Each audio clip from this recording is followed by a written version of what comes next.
Durante o século XX, precisamente no ano de 1931, um pesquisador pioneiro norte-americano, Dr. Robert Frank, de Nova York, investigou a síndrome e a ela se referiu como tensão pré-menstrual. Ele notou que, naquela ocasião, muitas mulheres apresentavam distúrbios pré-menstruais de causas diversas. Tais distúrbios incluíam, em algumas mulheres, fadiga, irritabilidade, ausência de concentração e ataques de dor. Em outras, a gravidade era maior e exigia repouso por 1 ou 2 dias, sendo que a dor desempenha papel predominante. Além de que, de cansaço e irritabilidade, como se estivesse com os nervos à flor da pele, entre aspas, tá? E um desejo de encontrar alívio através de ações tolas e consideradas doentias. Elas não apenas percebem seu próprio sofrimento, como também ficam com a consciência pesada em relação aos seus maridos e familiares, sabendo bem que suas atitudes e comportamentos estão insuportáveis. Em 1 ou 2 horas após o início do fluxo menstrual, alcançam um alívio completo, tanto em relação à tensão física quanto à tensão mental ou emocional. Segundo o Dr. Frank, falando ainda, casos suaves desta tensão podem ser tratados com diuréticos, e para aqueles em que há edema ou inchaço ou excessiva retenção de líquido, o diurético era bastante útil. Porém, foi só em 1947 que uma dupla de médicos, o Dr. Harvey Billing Jr. e o Dr. Arthur Spaulding Jr., perceberam que muitos dos sintomas da síndrome pré-menstrual poderiam ser tratados com complementos nutricionais,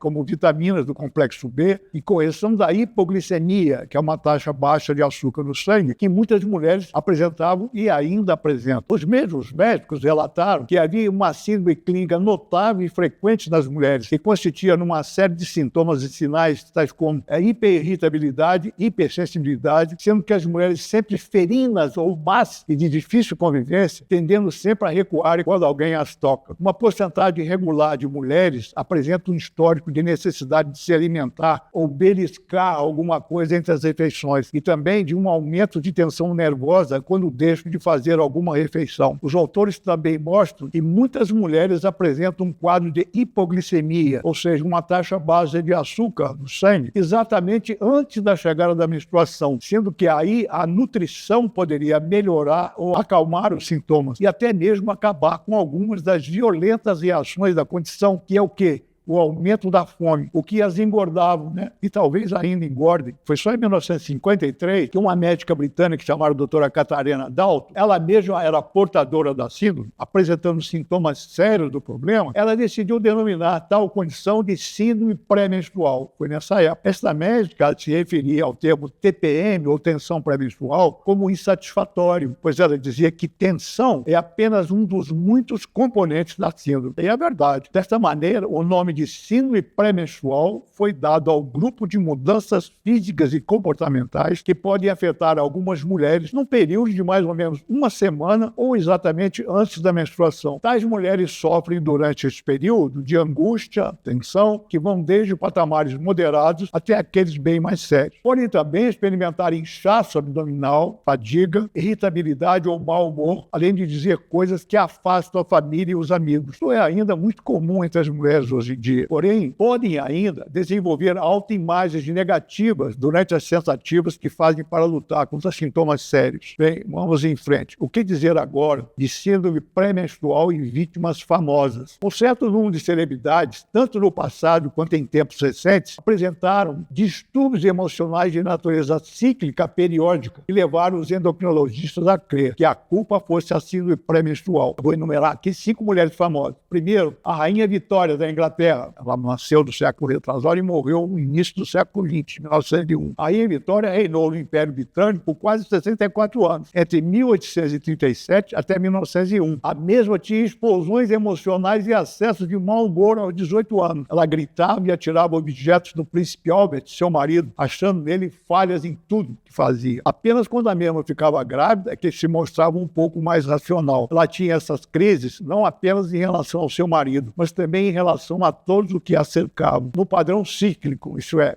todo mês. Segunda mulher famosa, Maria Callas, uma brilhante e linda cantora greco-americana de ópera do século passado também. Maria Callas viveu um romance apaixonado e tumultuoso durante uma década com um milionário grego que vocês todos devem conhecer, Aristóteles Onassis. Ela era também conhecida por suas explosões temperamentais. As explosões negativas, os ataques de sinusite e as grandes comilanças faziam-na engordar repentinamente, importunando a diva no final do ciclo mensal até os primeiros 10 dias do ciclo seguinte. Em contraste disso, permanecer feliz, serena e racional durante metade do mês. Outra mulher, a estrela menina, como era chamada, Judy Garland, morta aos 47 anos e mãe de todas que vocês conhecem, da Liza Minnelli. Ela não teve qualquer dificuldade aparente durante a sua infância. Porém, posteriormente, com a aproximação da puberdade, passou a apresentar um comportamento também irracional. Ela tinha explosões temperamentais, crise de bebedeira, preocupações a respeito de com quem seu marido estava naquele exato momento, além de discussões com seus 3 filhos. Sua volatilidade, isto é, sua constante mudança, emocionalismo, mudanças súbitas de humor, depressão e insônia, pioravam após o nascimento de seus 3 filhos. Ela sofria alterações do humor, compulsão por comida e problemas de peso, tornando-se depois dependente também de anfetaminas e de álcool. Bom, estou indo para a terceira mulher. John Crawford, veterana artista de cinema americano no século passado, tinha explosões violentas de temperamento sem motivo que aterrorizavam a sua enteada.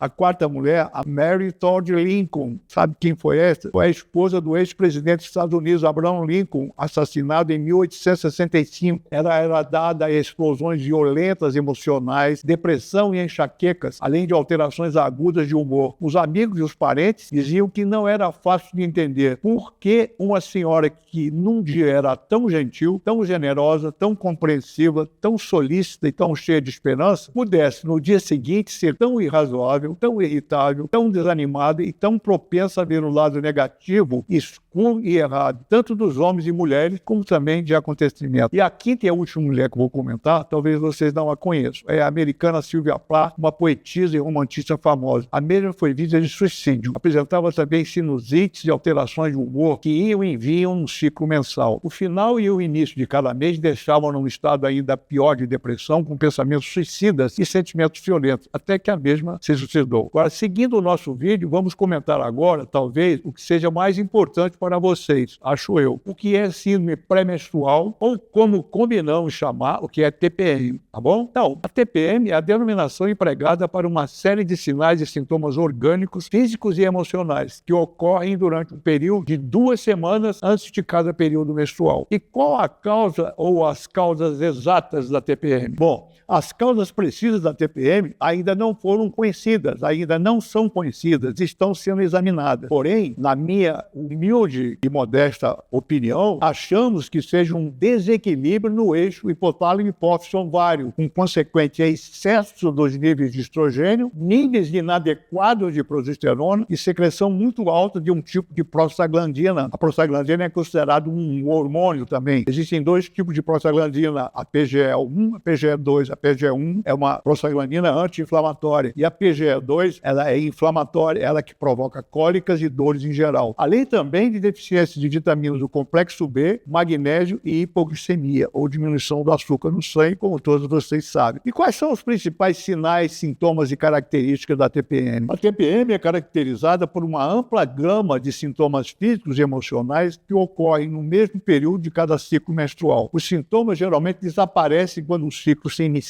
e tornam a ocorrer apenas depois de uma fase livre de sintomas após a menstruação. Costumo enumerá-los como sintomas que se apresentam como alterações psíquico-somático, isto é, somático quer dizer do corpo. Então vamos lá. Quais são os sintomas sociais? Primeiro, a mulher com TPM deixa de comparecer à escola ou à faculdade e se abstém do trabalho alguns dias, interrompendo assim as suas atividades diárias. Segundo, os sintomas psíquicos ou emocionais, que compreendem o seguinte, aí são vários: irritabilidade, agressividade, alterações do humor, como ansiedade ou depressão, fadiga, cansaço, aumento do apetite, bebedeira, tensão nervosa, crise de choro, confusão mental, letargia, perda de concentração, fraca coordenação motora. E terceiro, os sintomas somáticos, isto é, referentes ao corpo físico, que são, vamos lá, cefaleia ou dor de cabeça, inchaço no corpo pela retenção de água ou sensação de inchaço, aumento do apetite devido à hipoglicemia, sensibilidade e dor nas mamas, aumento de peso. Algumas mulheres podem engordar até 3 ou 4 quilos no dia. Isso acontece frequentemente. Olha bem, eu recomendo aqui não se pesar antes da menstruação quem tem esse problema, nem antes de evacuar e fazer xixi, tá bom? Outra coisa, dor nas costas da região lombar, cólica menstrual, dores no baixo ventre, alterações na pele, sinusite, rubor facial ou vermelhidão no rosto. Agora, eu quero mostrar ainda outras 9 características da TPM. Primeiro, estima-se que 4 em cada 10 mulheres sofrem de TPM em alguma época de suas vidas. Segundo, os sintomas costumam piorar com a idade, sendo que dificilmente poderá ser sentido nos primeiros anos da adolescência, sendo mais comum entre os 20 e 30 anos e mais séria ao redor dos 35. Terceiro, a TPM ataca mulheres de qualquer especificidade sociocultural. Quarto, para 10% das portadoras de TPM, a mesma é suficientemente severa para causar sérias rupturas em suas vidas, tanto pessoais quanto profissionais. Quinto, a TPM causa uma perda anual de 10 bilhões de dólares à indústria americana devido ao seu absenteísmo, quer dizer, ausência e baixa produtividade do trabalho. Sexto, os sintomas da TPM começam num período que varia entre 1 a 14 dias antes da menstruação. Sétimo, por outro lado, a TPM caracteriza também por um período livre de sintomas, de pelo menos uma semana após cessar a menstruação. Oitavo, para que o tratamento da TPM tenha sucesso, é preciso que seja adaptado a cada mulher em particular, uma combinação de quê? De dieta, nutrição e suplementos, que iremos comentar mais adiante, tá ok? Fiquem tranquilos. Além de quê? De apoio emocional, atividade física e, às vezes, quando os sintomas são muito severos, o uso de suplementos hormonais que alguns médicos prescrevem, o que eu acho desnecessário. E por que eu acho desnecessário? Porque com atividade física e controle do estresse, seus níveis hormonais poderão voltar ao normal. Agora, falando em estresse, o que dizer de estresse e TPM? Bom, gente, é o hipotálamo, um órgão situado na base do cérebro que controla seu ciclo menstrual. O que ele faz? Ele envia mensagens cerebrais para a hipófise, que por sua vez libera os hormônios ao nível dos ovários. É o famoso eixo hipotálamo-hipófise ou pituitária, hipotálamo-hipófise-ovário. Porém, há um vilão que pode causar desordens no seu ritmo, isto é, no eixo hipotálamo-hipófise-ovário que comentamos. E este vilão, quem é? É o estresse. Sim, o estresse pode perturbar seu delicado hipotálamo, inibindo toda a produção de hormônios da hipófise ou pituitária, e por sua vez controla seu ciclo menstrual, conforme a gente já falou mesmo. E o que dizer agora de TPM e violência? Vamos lá, a doutora Catarina Dalton, conforme já comentamos, aquela médica britânica, ela diz que a tensão que acompanha a TPM deixa a mulher à mercê de seus hormônios, e devido a isso, ela não consegue evitar a violência, especialmente em relação àqueles que são mais próximos. Existem casos diversos na literatura de violência bárbara, como o caso da mulher que afogou o seu próprio filho. Isso está escrito na literatura. Além deste caso, outros casos foram descritos, como 6 mulheres que assassinaram seus maridos, sendo que as mesmas apresentavam em comum 2 coisas, que são: os crimes ocorreram no dia anterior à menstruação e todas as 6 mulheres poderiam ser descritas como donas de casa meigas e tranquilas. Segundo alguns psiquiatras, explosões de raiva, arremesso de objetos e ocasiões em que pensamentos criminosos ocorrem são extremamente comuns em mulheres com TPM, que cometem crimes violentos, inclusive assassinatos. Por outro lado, se a mulher com TPM ficar sem se alimentar, isso é outra coisa, por longos períodos de tempo, pode ficar hipoglicêmica, que, como já mencionei, é a diminuição do açúcar no sangue. E o que acontece com isso? Com isso vai haver um aumento na taxa de adrenalina, que, por sua vez, deixa a mulher mais enraivecida. A doutora Adalto foi testemunha também do julgamento de uma garota inglesa que caiu num estado de violência extrema durante um encontro com um rapaz. Antes que a noite terminasse, ela entrou em seu carro e dirigiu diretamente para o rapaz, matando. Esta menina foi acusada e condenada pelo uso de arma mortal no seu carro. Enfim, para muitas mulheres, os sintomas de TPM podem variar, desde explosões temperamentais de curta duração até atos de violência mais chocantes, que podem acabar com a vida de outras pessoas e, como eu comento, e como eu falo, com as delas próprias, não é? Aí vamos em frente, minha gente. Como minorar ou acabar com os sintomas da TPM? Olha, o guia que trago aqui agora poderá ajudá-la a lutar contra a TPM. Eu vou mostrar aqui 19 maneiras de você lutar contra a TPM.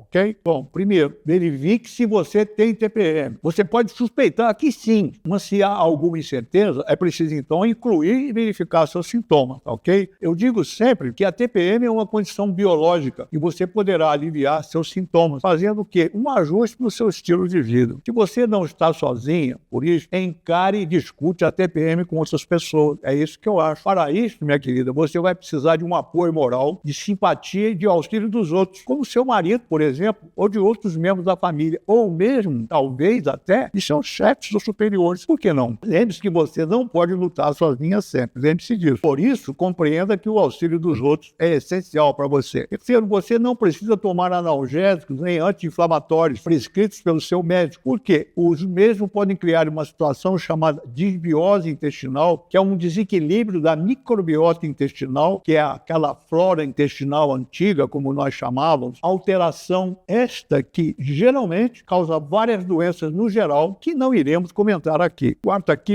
a nutrição pode desempenhar um importante papel na sua busca de alívio para a TPM. Por isso, corte o uso de óleos vegetais, como de soja, milho, canola e outros. Elimine as gorduras trans, a quinta, e hidrogenadas. São encontradas na maioria dos produtos processados e industrializados, tais como margarina, sorvetes, bolos, biscoitos, salgadinhos, fast food, batata frita de pacote e outros também. Sexto, fique mais próximo da natureza e evite o excesso de peso. Por quê? Porque a gordura produz uma enzima chamada aromatase. Essa aromatase ela transforma a testosterona em estrogênio, o que piora o quadro de TPM. Você já sabe que a TPM tem um excesso de estrogênio, tá? Sétimo, equilibre a sua ingestão de açúcar. A TPM, para muitas mulheres, é uma reação acompanhada de hipoglicemia, que é a taxa baixa de açúcar no sangue, como a gente já comentou. Você pode acalmar esse sinal de que maneira? Ingerindo refeições menores e mais frequentes. Reduza a ingestão de gorduras e aumente a ingestão de carboidratos complexos ou inteligentes, como eu chamo, como frutas, hortaliças frescas e cereais integrais. Isto ajuda a reduzir o estresse em todo o seu ciclo, especialmente após a ovulação, que acontece normalmente na metade do ciclo mensal.